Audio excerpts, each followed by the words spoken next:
Well, good morning, everyone. This is Mighty Stream. Today is August the 14th. I'm brought to you by Hope Through Navigation, and this is our Hood Recovery Services.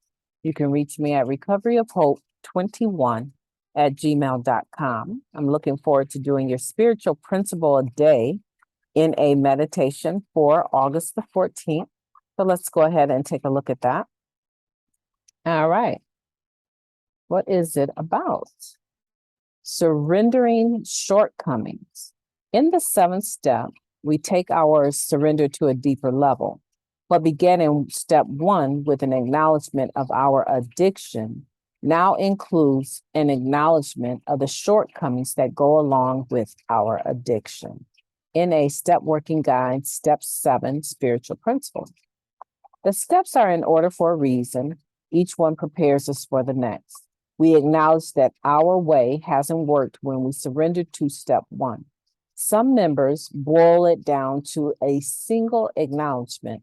I need something different. These admissions opens the door for us to recognize our need for restoration in step 2 and to make a decision in step 3. With each of these first 3 steps, we surrender a little more. In exchange, we gain hope and enjoy glimpses of freedom. Surrender takes on new meaning when we get to the steps 6 and 7. Sure, we were sick of some shortcomings, but others were still useful. We were rather fond of 1 or 2 that we believed defined us. Still, other defects kept us safe. We may even credit some of them with our survival out there. To become entirely ready to release the whole list, we ask ourselves, are they still serving us in our new way of life? What would life be like without them? The answer is always a little freer. With humility, we surrender our shortcomings to a higher power and ask for them to be removed. More than one sponsor has pointed out that step 7 doesn't go on to say, and we lived happily ever after without them, does it? Instead, this step 7 surrender opens us to guidance and requires us to do some more work. Many of us find that we're more receptive to the suggestions of our sponsors, trusted friends, and our own insights. When we start to feel ourselves reach for a defective reaction, we make an effort to choose a principled response instead. We surrender again and again, deepening our commitment to living by spiritual principles and embodying them to counter our worst instincts. Each time one of my shortcomings seems appealing, that's when I can practice surrender. The gifts of surrender are available to me each day. Let's take a moment of silence followed by the we version of Serenity Prayer.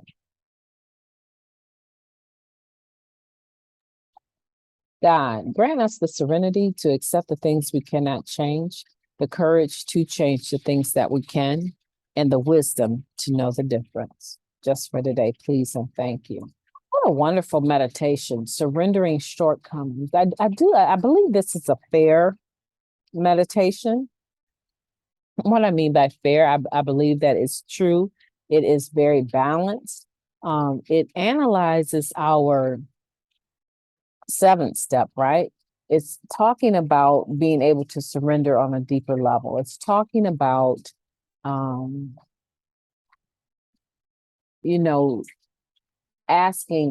humbly asking God to remove our shortcomings. Right? And it initially talks about how do we get to that? We get to that by working the steps in order, 1, 2, 3, and go on. We make the inventory, we share it with someone, God and someone else. We are entirely ready to have these defects of characters removed from us, and then we humbly ask God to remove our shortcomings. We get to that little by little. We don't get to it overnight.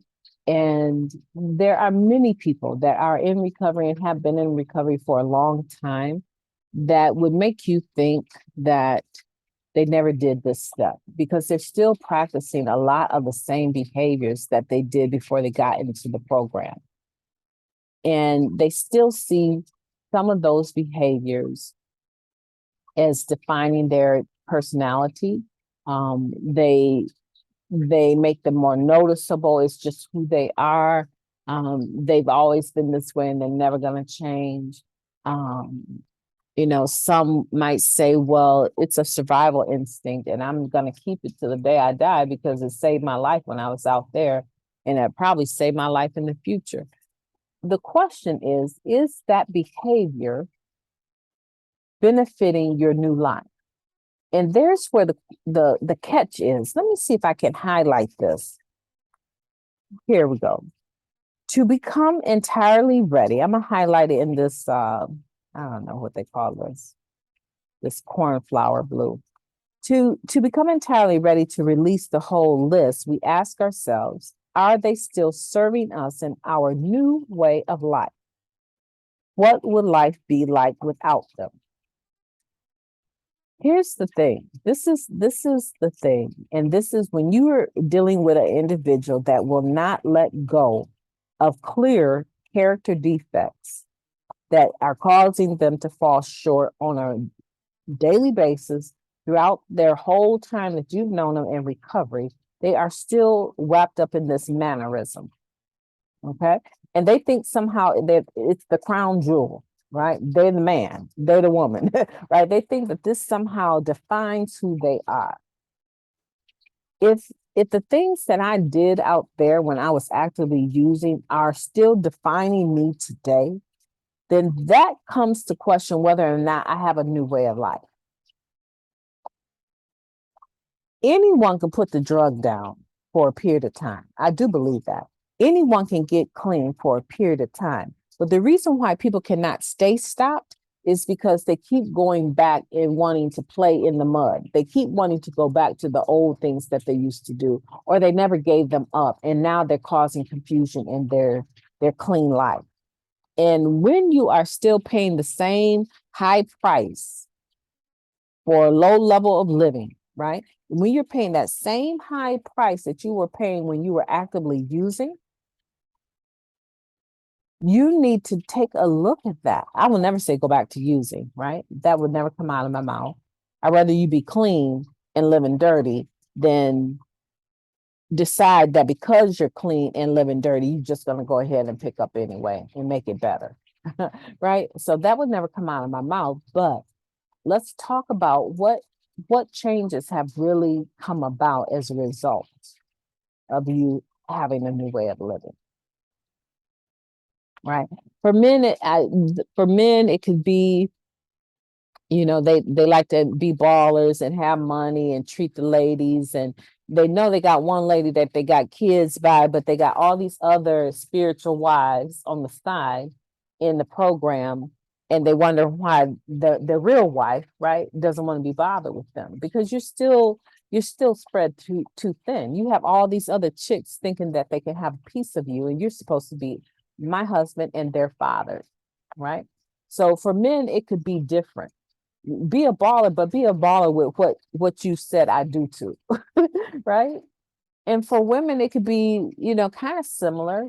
You could, be playing second fiddle to the wife because you feel like you're never going to get your own husband or you're never going to be able to be that Madonna that you want to be. Right. So you'll just accept any piece of man that comes along, even if the piece of man that comes along is letting you know by his own behavior that you're not the only person I'm with. Right. This is not a monogamous relationship. Right. And you settle for that. And this is sort of similar to the behavior of settling for any John that would come by and throw you a few dollars. Right. And so we have to really take a look at that. Right. The first thing is if you're not entirely ready to let go of those defects of characters, those shortcomings, right? If you're not entirely ready, why are you not? What purpose do they serve in your new life? Is it ego? Is it pride? This defines who you are in the rooms. It sets you apart from the rest of the men. It sets you apart from the rest of the girls, right? Women. Okay. So what purpose does it hold? And then there lies your issue. If you're not able to get to this point where you're entirely ready and you ask God to humbly remove these shortcomings from you, it could be because you have not really changed as much as you thought. And if you haven't changed, do you want to? Because again, Narcotics Anonymous is universal, right? It's worldwide. And there's tons of people that you will also be grouped in with that group of people that come, get clean, and that's enough. They don't do anything else, right? And nobody will notice. No one will even care probably because it's your life. But do you want to surrender your shortcomings? Yes or no? And if you're struggling with doing that, why are you struggling? What benefit have your shortcomings actually? Because the whole title of them, right? The way they're named, shortcomings, right? So there's tall comings too, right? There's things that you can do with your character that allows you to reach higher goals. But these aren't like that. These character defects are causing you to fall short or come up short is the best way to put it. They're causing you to come up short of where you're truly called or created to be. And if you're going to settle for that, that's one thing. But if you notice it and you see that you're struggling with giving up certain habits and mannerisms, then you need to dig a little bit deeper and figure out why holding on to these shortcomings is so important to you. You've defined yourself by being a tough guy, right? You've defined yourself by being the sexiest chick in the meeting, right? You've defined yourself as being the best cusser, cussing like a sailor because you can cuss somebody out at a drop of a hat. Figure out what that is and why you're holding on to it, and then be honest with yourself. You don't have to be honest with me. You have to be honest with yourself. What purpose does it serve? Right? And take a look at that. I was having a conversation, not really even a conversation. I was having like a text debate with someone. And I was letting them know that, the relationship really wasn't for me, right? The relationship we've developed really wasn't for me anymore because they were continually trying to drag me in as a third person into chaos. And I just don't live that life today, right? And I've told them repeatedly over the years that I'm going to reach a point where I'm actually going to be done dealing with you, right? And so I had gotten to that point and I could not believe the venom that they began to text me with. I mean, I was everything but the child of God. And in that moment, you know what I realized? That after all these years of these chaotic situations that I was being dragged into, I was favoring this person because I'm close to them.